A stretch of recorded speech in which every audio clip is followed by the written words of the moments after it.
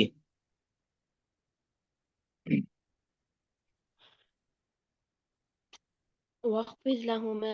جناح الذل من الرحمة، اور رحم دلی سے ان کے بازو کے بازو جھکا۔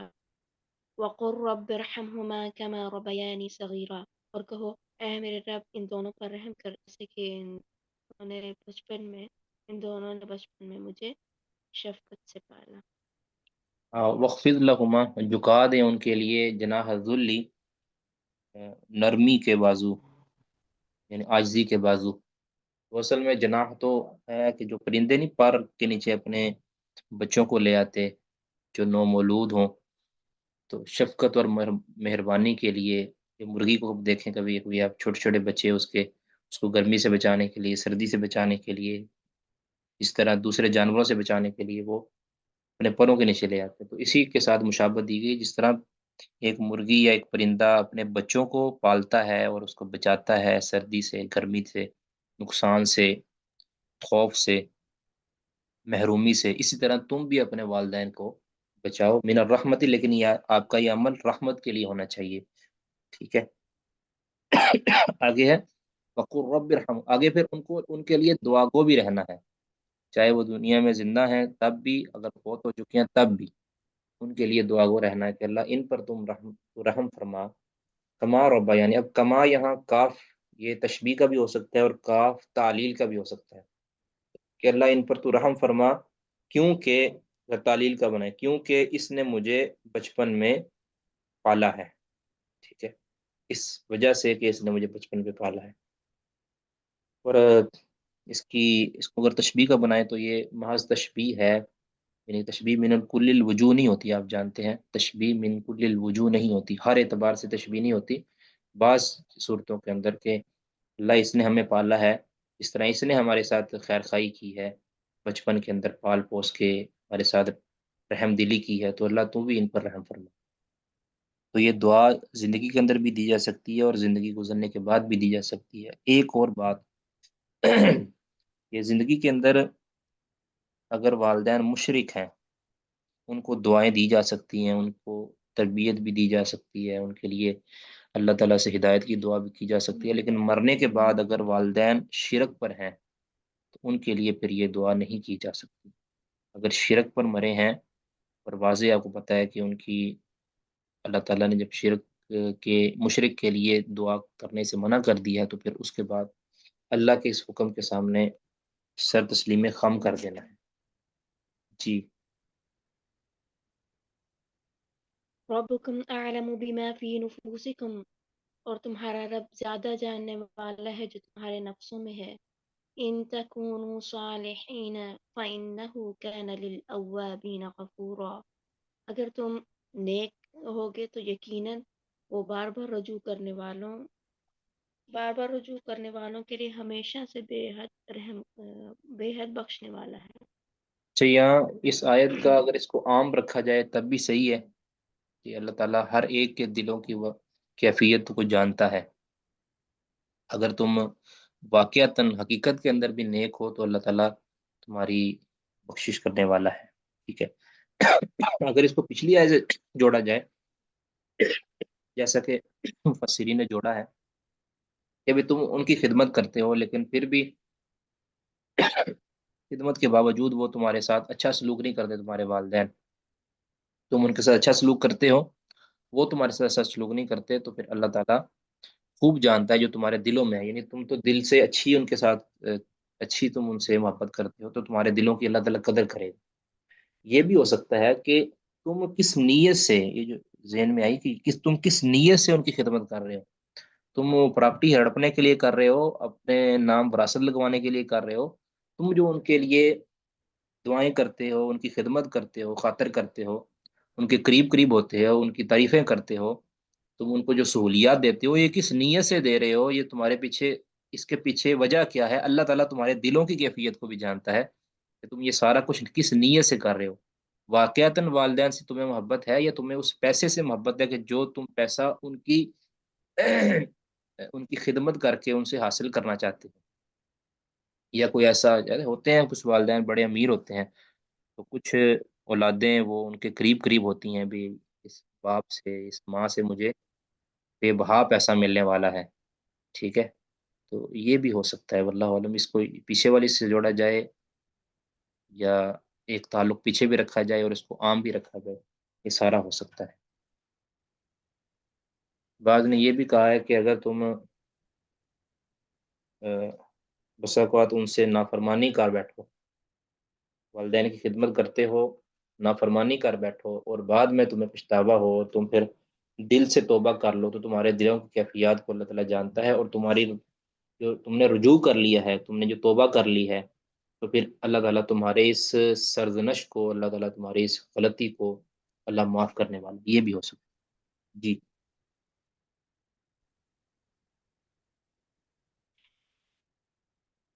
اور قرابت والوں کو ان کا حق دو،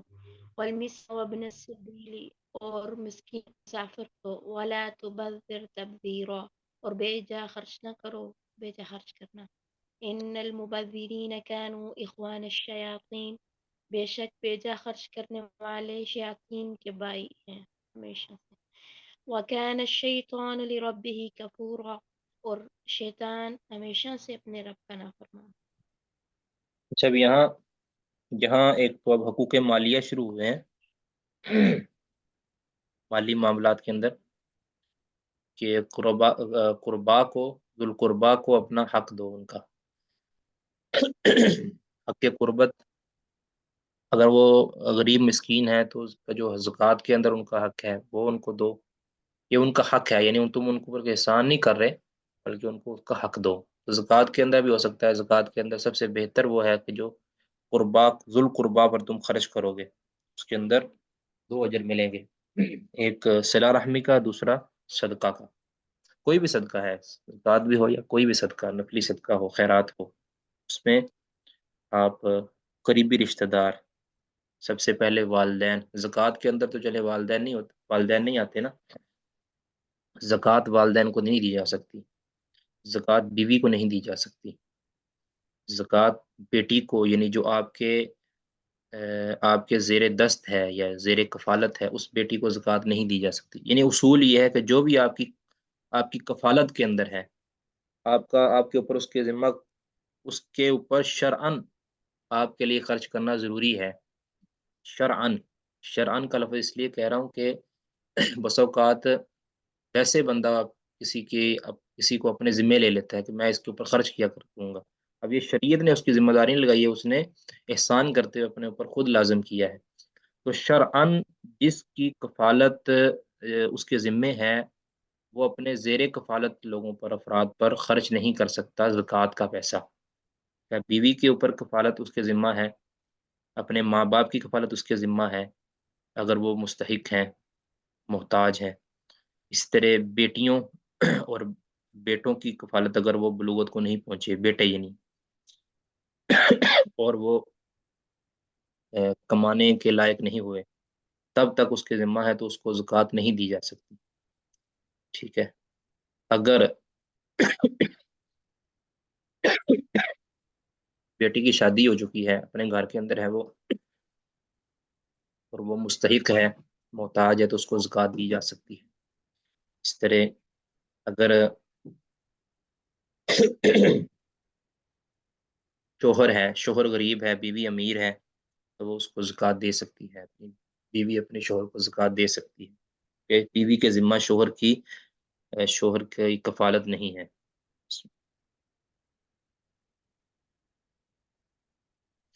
باقی جو عام نفلی صدقے ہیں وہ بھائی کو دے سکتا ہے، شوہر بیوی کو دے سکتا ہے، اور شوہر اپنے اوپر خرچ کر سکتا ہے، شوہر اپنی اولاد کو دے سکتا ہے، وہ صدقہ ہی ہے، جو بھی تحفہ، تحائف، صدقہ، ٹھیک ہے، جو نفلی صدقہ ہے، اور فرض صدقہ زیر کفالت پر خرچ نہیں ہو سکتا۔ اگر مسکین ہے، ابن السبیل ہے، یعنی مسافر،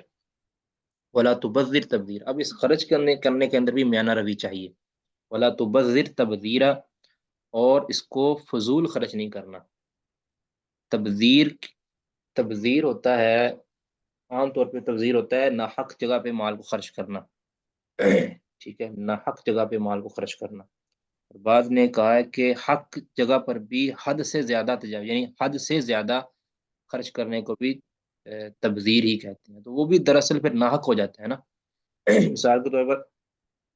اگر آپ کو کھانے کی ضرورت ہے، مثلا آپ نے دو روٹی کھانی ہے، 2 روٹی کھانا ہے، لیکن آپ آرڈر کر لیتے ہیں 10 روٹیاں، تو جو آپ اوپر والی 8 روٹیاں خراب کی ہیں، یا آپ کو ضرورت ہے یعنی 1 پلیٹ سالن کی، تو آپ نے آرڈر کر دیا ہے 2 پلیٹ سالن، 3 پلیٹ سالن، تو یہ آپ نے ناحق لیا ہے سارا کچھ اور اس کو ضائع کر دیں اگر بالفرض آپ، تو پھر یہ تبذیر ہے، ٹھیک ہے۔ ایک ہے کہ ناجائز کام ہے، مثال کے طور پر آپ کسی جوا کے اندر آپ 1 روپیہ بھی لگائیں گے، اگرچہ وہ زیادہ نہیں ہے لیکن 1 روپیہ بھی لگائیں گے تو پھر وہ تبذیر ہوگی۔ ایسے جو مبذرین ہیں ان کو شیطان کے بھائی کہا گیا، یعنی شیطان کی ماننے والے، ٹھیک ہے۔ وکان الشیطان ربی کا پورا، تو جس طرح شیطان اپنے رب کا ناشکرا ہے، تو یہ بھی رب کا ناشکرا ہے۔ اس کو اللہ تعالیٰ نے شکر گزاری کا موقع دیا تھا کہ اللہ نے اس کو مال دیا تھا، اس کو صحیح رستے پر، صحیح جگہ پر، صحیح طریقے سے استعمال کرتا، لیکن اس نے اس کے اندر ناشکری اور اللہ کی شریعت کی مخالفت کی ہے۔ نہیں، جب خرچ کرنا ہے تب بھی بیانہ روی اختیار کرنا۔ اللہ تعالیٰ نے اپنے وہ جو عباد الرحمن کی جو صفات بیان کی ہے نا، سورت کون سی، فرقان کے اندر، اس کے اندر یہ کہا ہے کہ جو اللہ کے بندے ہیں، پیارے بندے ہیں، وہ خرچ کرنے کے اندر بھی بیانہ روی اختیار کرتے ہیں۔ والذین اذا انفقوا لم یسرفوا ولم یقتروا وکان بین ذلک قواما، یہ والا طریقہ ہونا چاہیے۔ اور نبی صلی اللہ علیہ وسلم نے بھی سے پوچھا گیا کہ بہترین صدقہ کیا ہے، بخاری کی روایت ہے، تو آپ نے فرمایا کہ ان ظہر غنن، یعنی ایسا صدقہ کہ جس کے بعد آپ کی جو کمر ہے وہ غربت کے اندر نہ جائے، بلکہ آپ اس صدقہ کے بعد امیر ہی رہیں، یعنی آپ کے حالات خراب نہ ہوں۔ کچھ لوگ جذباتی ہوتے ہیں، اپنا سارا کچھ وہ بانٹ دیتے ہیں، یہ بھی درست اقدام نہیں ہے، بلکہ اس کے اندر پھر جو صاحب حق ہیں، اس میں بالخصوص اولاد آتی ہے، بیوی اور ماں باپ آتے ہیں، کہ ان کی محرومی ہے۔ کہ ہاں اگر وہ سارے راضی ہیں یا وہ ہیں ہی نہیں، تو پھر آپ اپنے مال کے اندر اس طرح کا تصرف کر سکتے ہیں۔ اسی لیے رسول اللہ صلی اللہ علیہ وسلم نے فرمایا تھا نا کہ ثلث مال سے زیادہ وصیت کرنا یہ جائز نہیں ہے، کیونکہ اس کے اندر ورثاء کی حق تلفی ہے۔ ثلث مال یعنی 1/3 مال زیادہ سے زیادہ ہم وصیت کر سکتے ہیں اپنے مال کی، کہ میرے مال کو فلاں چیز میں صرف کر دیا جائے میری موت کے بعد، تو یہ زیادہ سے زیادہ ثلث مال ہے، سارے مال کو ہم نہیں دے سکتے، کیونکہ اس کے اندر جو ورثاء ہیں ان کا حق ہے۔ اور کچھ لوگ ایسے ہیں کہ جو بالکل شیخ چلی ہوتے ہیں، بخیل اور کنجوس ہوتے ہیں، 1 روپیہ نہ اپنی ذات پر لگاتے ہیں، نہ اللہ رب العزت کے دین پر لگاتے ہیں، تو ایسے لوگ بھی پھر مذموم ہے اللہ کے ہاں، وہ کبھی بھی بابرکت نہیں ہو سکتے۔ جی وَإِمَّا تُعْرِضَنَّ عَنْهُمْ، اور اگر تم ان سے بے توجہی کرو، ابتغاء رحمت من ربہ، اپنے رب کی رحمت کی تلاش کی وجہ سے، ترجوها جس کی تم امید رکھتے ہو، فَقُلْ لَهُمْ قَوْلًا مَيْسُورًا، بس ان کے ساتھ آسانی والی بات تو ہاں جی، ایسی بات یعنی جس میں آسانی، جی بس ان سے ایسی بات کہو جس میں آسانی۔ ہاں جی، یعنی اگر تمہارے پاس کوئی چیز ہے ہی نہیں دینے کو، آپ تو پھر آپ سے وہ مطالبہ کرتے ہیں کہ ہمیں یہ چیز دیں، کچھ دیں۔ آپ کے پاس اگر کچھ نہیں ہے لیکن آپ ان سے اعراض برت لیتے ہیں، کہتے بھی میرے پاس نہیں ہے، آپ ان سے معذرت کر لیتے ہیں، اس حال میں معذرت کرتے ہیں ابتغاء رحمت من ربک۔ اب اس کے 2 معنی ہو سکتے ہیں، ایک تو ہے کہ آپ ان کے لیے، یعنی جو آپ سے مانگ رہے ہیں ان کے لیے اپنے رب کی رحمت کی تلاش کر رہے ہیں، یا اللہ تعالیٰ ان کو نواز دے گا کہ میرے پاس تو نہیں ہے لیکن اللہ تعالیٰ تمہیں دے دے گا، یہ دل میں آپ کی خواہش ہے، جذبات ہیں آپ کی، آپ ان کے لیے دعا گو بھی ہیں۔ دوسرا یہ ہے کہ آپ اس طرح آپ اعراض کر رہے ہیں بھی میرے پاس ابھی نہیں ہے، کل کو اللہ تعالیٰ مجھے نواز دے گا اور مجھے اللہ تعالیٰ دے دے گا تو پھر میں ضرور خرچ کروں گا۔ یعنی کبھی ایسے ہوتا ہے نا کہ بندہ کسی سے مانگتا ہے نا، وہ کہتا ہے میرے پاس نہیں ہے، اگر ہوتے بھی تو تب بھی تمہیں نہ دیتا۔ ایسا نہیں ہونا چاہیے کہ میرے پاس نہیں ہے، اگر ہوتے تو میں تمہیں ضرور دیتا، تمہاری تعاون ضرور کرتا، ٹھیک ہے؟ ایسا نہیں جذبہ ہونا چاہیے کہ اگر کوئی صحیح راستے کے اندر کوئی مانگ رہا ہے اور بندے کے پاس نہیں ہے تو انتہائی اچھے الفاظ میں معذرت کر لی جائے اور دل میں یہ خواہش رکھی جائے کہ اللہ کاش مجھے تو دے نا، تو میں اس مال کو تیرے راستے میں خرچ کروں گا، صحیح جگہ پہ خرچ کروں گا۔ وَقُلْ لَهُمَا قَوْلًا مَيْسُورًا، اس کے اندر آسانی والی ان کو بات کہے، ٹھیک ہے جی۔ ولا تجعل يدك مغلولة إلى عنقك، اور نہ اپنے ہاتھ کو اپنے گردن کے ساتھ بندھا ہوا کر لے، ولا تبسطها كل البسط، اور نہ ہی اس کو پوری طرح پھیلا دے، اب یہ فتقعد جی جی فتقعد ملوما محسورا، کہ تم ملامت کیا ہوا اور یعنی محسورا۔ مغلولہ کا معنی تو ہوتا ہے توق نہیں، جس طرح باندھا جاتا ہے، اس میں ہاتھ بھی باندھے جاتے ہیں، تو اپنے ہاتھ کو آپ نے باندھنا نہیں ہے اپنی گردن کے ساتھ، یعنی بالکل خرچ چھوڑ دیں آپ، ہاتھ ہی نہیں لگانا خرچ کرنے کو۔ یعنی جس طرح بندہ مجبور و مقہور ہوگا نہیں کھڑا ہو جاتا، اس طرح تم نے ایسے نہیں کرنا خرچ کے اندر، خرچ کے معاملے میں بالکل آپ نے شیخ چیلی نہیں بن جانا، بلکہ اور نہ ہی بالکل اپنے ہاتھ کھول دینے ہیں کہ بس سارا ہی مال خرچ کر دینا ہے۔ ایسا کرو گے تو تم ملامت زدہ اور تھکے ماندے ہو کر جو ہے وہ بیٹھ جاؤ گے۔ یعنی ملامت زدہ کیا بھی تمہیں ملامت اللہ تعالیٰ ایک تو کرے گا اگر تم نے خرچ نہ کیا تو، یعنی بالکل خرچ نہ کیا تو اللہ ملامت کرے گا، اور اگر سارا ہی خرچ کر دیا تو تمہیں تمہارے رشتہ دار ملامت کریں گے، تمہارے بیوی بچے تمہیں ملامت کریں گے، بیوی خاص طور پہ ملامت کرے گی کہ تم نے میرا حق کسی اور کو دے دیا، اور والدین ملامت کریں گے، ٹھیک ہے، کہ تم نے ہمارے حقوق ادا نہیں کیے اور دوسروں کو دے دیا ہے۔ اور محصورہ خسارے والا اس اعتبار سے کہ اگر تو وہ خرچ نہیں کرتا بالکل بھی تو پھر خسارہ ہے ہی ہے کہ قیامت کے دن ان کے گناہوں کا کفارہ کیا بنے گا؟ کچھ بھی نہیں، صدقہ اس کے پاس ہوگا نہیں۔ اور اگر وہ خرچ کر دے، سارا خرچ کر دے، تو بس اوقات ایسے ہوتا ہے بندہ کہ ایک بار تو ایک نیکی کر لیتا ہے لیکن اس سے اہم نیکی کرنے سے بندہ محروم ہو جاتا ہے۔ کئی ایسے کام ایک نیکی کرنے سے کئی ایسے کام جو اس کے رہ جاتے ہیں، اس کی غربت ان کے درمیان آڑ آ جاتی ہے، پھر وہ خسارے کے اندر اور تھکا ہارا ہاتھ ملتا پھرتا ہے، تو اس لیے درمیانہ درجہ رکھنا ہے جی۔ ان ربك يبسط الرزق لمن يشاء ويقدر، بے شک تیرا رب رزق فراخ کرتا ہے جس کے لیے چاہتا ہے اور جس کے لیے چاہتا ہے تنگ کرتا ہے۔ انه كان بعباده خبيرا بصيرا، بے شک وہ اپنے بندوں سے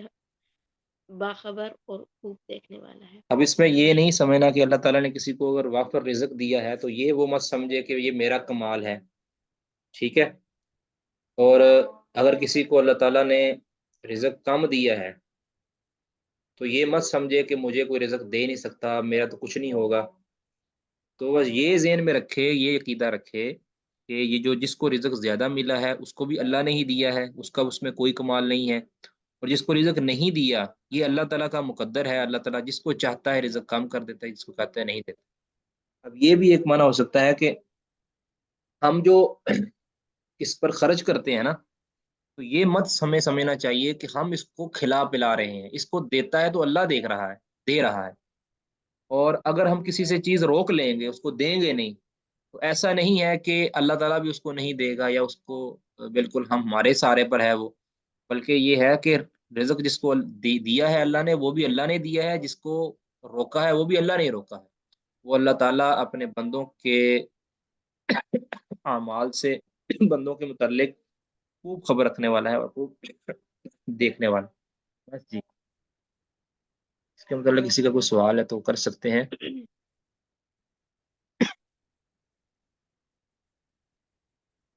جی انشاءاللہ کل سے کلاس اللہ تعالیٰ نے چاہا تو 1:30 ہی ہوا کرے گی. اگر کبھی اوپر نیچے کرنی ہو تو وہ انشاءاللہ پہلے اطلاع کر دی جایا کرے گی انشاءاللہ. سبحانک اللہم وبحمدک اشہد ان لا الہ الا انت استغفرک واتوب الیک.